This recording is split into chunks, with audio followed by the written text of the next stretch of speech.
Ikaw na pala ang matagal ko nang hinahanap.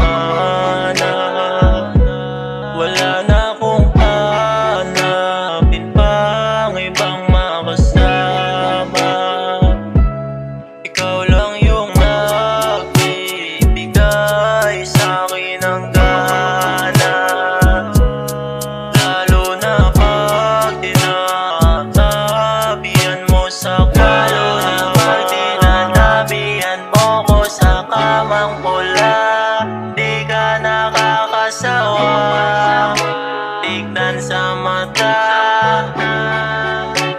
Ikaw nagpadama ng tunay na ligayang matagal ko nang hinahanap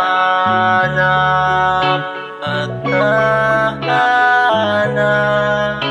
Ngayon kaharap kung sana makarap. Kaya kahit ano bang mangyari, hindi ko na ibibigay. Diyos ko inay, ang ganda mong Pinay, ibang iba ka sa iba. Ikaw na pala ang